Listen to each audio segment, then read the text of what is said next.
ውሏችን ቸር ያውለን አደል የሚባለው። ይኸው ሰመሩ ገባልን፣ ፀሐይዋ ፍንትው ስትልልን ሰመርን መስለናል። ይኸው ይህንን አደል የምንጠብቀው፣ ይህንን አደል የናፈቅነው። ዊንተር ብርድ ልብስ ይመስል ጃኬቱን፣ ፑትስ ጫማውን፣ በቃ ጓንቱን፣ ኮፍያውን በቃ እንደዚህ ፍንፍን ብለን ነበር የምንኖረው።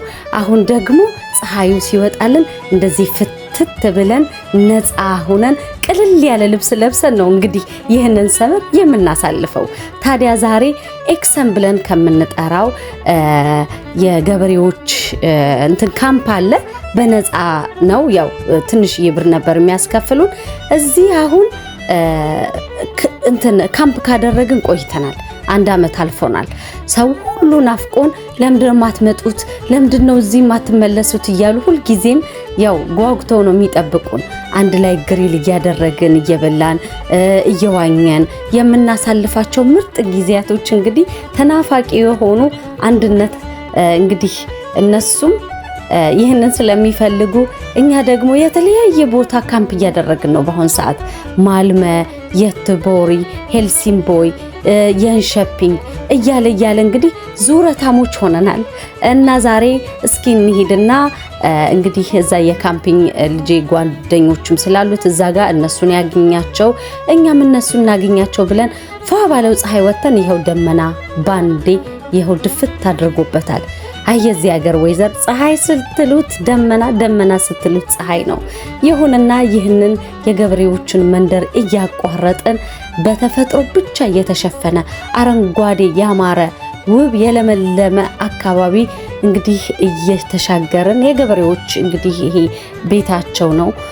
ወደዚህ ውስጥ ገባ ካለም በኋላ ደግሞ እንግዲህ ያው በሬዎች አሉ፣ ከብቶች አሉ፣ ተፈተው ተለቀው እንግዲህ ነፃነታቸው እነሱ አግኝተዋል።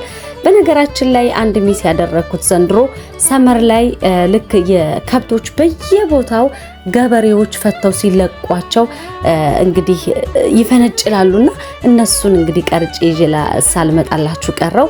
ለምን ስራ ስለነበርኩ ያ ነገር አምጦኛል። ለማንኛውም ይኸው ከብቶቹ ሳራቸውን ግጠው እፎይ ብለው ለሽ ብለዋል። ይህንን ፀሐይና ተፈጥሮ እያደነቅኩ እኔም አካባቢውን ይኸው በአረንጓዴ ተፈጥሮ በጣም ነው የሚያምረው። የዚህ አካባቢ ተፈጥሮ እጅግ ውብና ድንቅ ነው። ታዲያ ይህ የምታየው ትልቁ ጫካ የገበሬዎች የአንድ ቤተሰብ የእርሻ ቦታ ነው። ይህንን ቦታ በእውነት ተንከባክበው ለብዙ ዓመታቶች ዘመድ ከዘመድ እየተወራረሱ እዚህ ደርሰዋል። ታዲያ እነዚህ ደግ ገበሬዎች ከዴንማርክና ከተለያዩ አካባቢዎች እየመጡ ትንሽ ባህር ባለችበት ዳር ላይ እንግዲህ በትንሽ ቦት እየመጡ እየቀዘፉ ሌሊቱን እርፍ ብለው አድረው ባርቢኪው አድርገው በማግስቱ ደግሞ እየቀዘፉ የሚመለሱበት እጅግ በጣም ለሁሉም ሰው ምቹ የሆነ እንዲሁም ከጀርመን የተለያዩ ሰዎች ለቫኬሽን በመምጣት በካራቫን በትንሽዬ በመጠነኛ ካራቫን ወይም ደግሞ በመኪና መጥተው አዳራቸውን እዚህ ካምፕ አድርገው አድረው በነፃ ብዙ ሳይከፍሉ ቆንጆ አድርገው ተዝናንተው የሚሄዱበት ነው። ታዲያ ይህ በእንደዚህ የሆነ ለረጅም ዓመታት ስለቆየ ገበሬው ትልቁ ገበሬው የመጀመሪያው ገበሬ አደራ እነዚህን ሰዎች እዚህ ምንም ነገር ሳታስከፍሏቸው ለ3 ቀን ያህል ይኖሩ።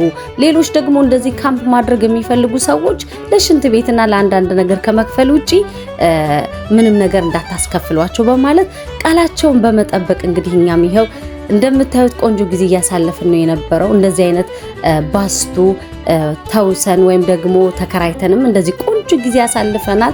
ስብስብ ብለን እየበላን ባርቢኪው እያደረግን እሳት እያነደድን እየጨፈርን እየጠጣን ብቻ ስንት ትውስታ አሳልፈናል።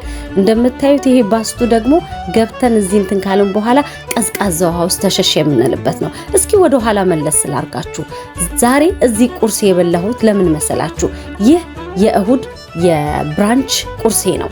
ታዲያ የቅዳሜ ቁርስ እንዴት ነበር ብትሉኝ ቁርሳችንን ውጭ ከቤተሰቦቼ ጋር እንደ ሆቴል ብሬክፋስት ብለን የምንጠራው እየበላን እንግዲህ ጥላ የፀሐይ መከላከያ ጥላ የሚመስል አንድ እንትን ነበረ።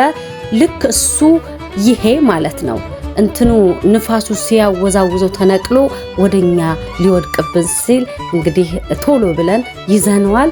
እና አንዳንዴ ህይወት በአደጋ የተሞላች ናት። ሁለተኛ ደግሞ ይሄ በ120 የሚነዳበት እየሄድን ሳይክሉ ወድቆ ለረጅም ዲስታንስ ከሄድን በኋላ ተመልሰን ነው ወደ 15 ደቂቃ የሚሆን ድራይቭ አድርገን ሳይክሉን ይዘነው የተመለስ ነው። እንዴት መሰላችሁ? ህይወት በአደጋ የተሞላች በድንገታዊ ቅጽበት በቃ በሚፈጠሩ ነገሮች የተሞላች ናት። ታዲያ የሳይክል ዞረን ተመልሰን እስከምናመጣው ድረስ በልባችን የሰጋ ነው ቢኖር ሳይክሉን መንገድ ላይ መሀል አስፋልት ላይ ጥለነው መምጣታችን ያላወቁ ድራይቨሮች እንግዲህ ላዩ ላይ ድራይቭ ቢያደርጉ ምን አይነት አደጋ ሊያስከስት እንደሚችል እኛም እንግዲህ ቶሎ ብለን ተመልሰን ያንን ሳይክላችን ይዘንስ እንዴት ብለን ነው የምንመጣው እያልን ነበር። ነገር ግን ሰርቫይቭ አደረግን። አንዳንዴ ህይወት በአደጋ የተሞላች ናት። ለማንኛውም ወደዚህ የሰመር ዘና የምንልበት ወቅት ስመልሳችሁ ይህ ባህር ቀላል አይደለም። ብዙ ነገር ብዙ በቃ ደስ የሚሉ የሰመር ታይም ያሳለፍንበት ነው። ይሄው እንደዚህ አይነት እንሄዳለን። በጣም ቆንጆና ትልቅ ትውስታ ያለበት ስፍራ ነው። ይህ ቦታ ማንንም ሊተካ አይችልም። ብቻ እኔ እጅግ በጣም ነው የምወደው። ልጄ ገና ከ3 ዓመቱ ጀምሮ ነው። ይህንን ቦት የምታዩት ደግሞ የኛ ነው።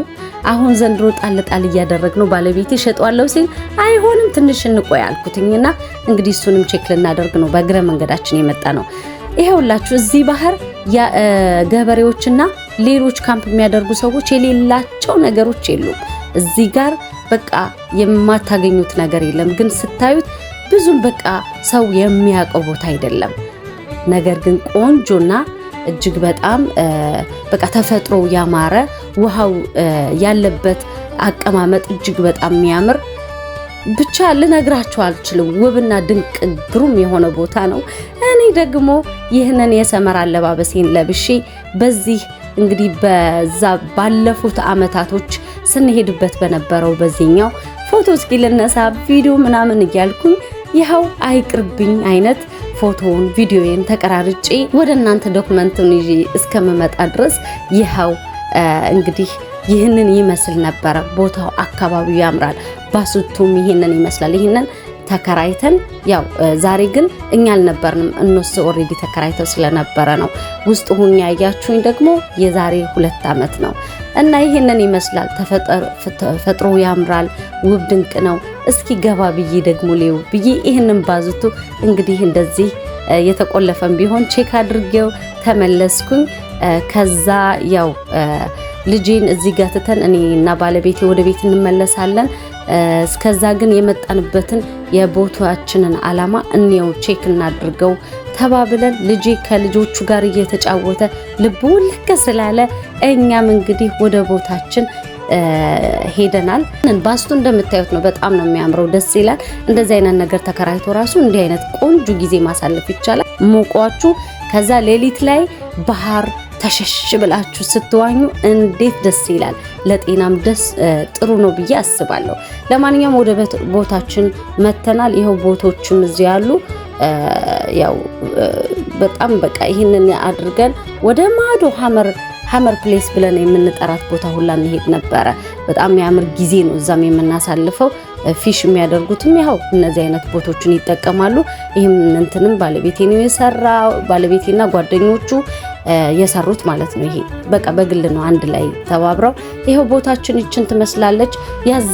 ያዘነች የከፋት ይመስላል እና ለማንኛውም ይሄንን ቼክ አድርገን ይችን ቦታችንን ያው ለሚቀጥለው ደግሞ እንሄድባታለን ብለን አስበናል። በተረፈ ይሄው ቦት ውስጥ ሆኜ ነው የምታዩኝ። ከመሸጥ አትርፊያታለሁ ዘንድሮ እንግዲህ ከዛ ጎረቤታችን ጋር ሄደን ሻይ ቡና ብለን ይኸው እንግዲህ ቀናችንን ባርከን ወደ ቤታችን ተመልሰናል። ለምን እኔ ስራ ስለነበርኩኝ ልጄና ባለቤቴ ግን በሞተር ሳይክል ተመልሰው ሄደው እዛ ጋር እንግዲህ ሲዋኙና ከነሱ ጋር ቆንጆ ጊዜ ሲያሳልፉ ቆይተዋል። ለእናንተም ሰላሙን ተመኘው ባይ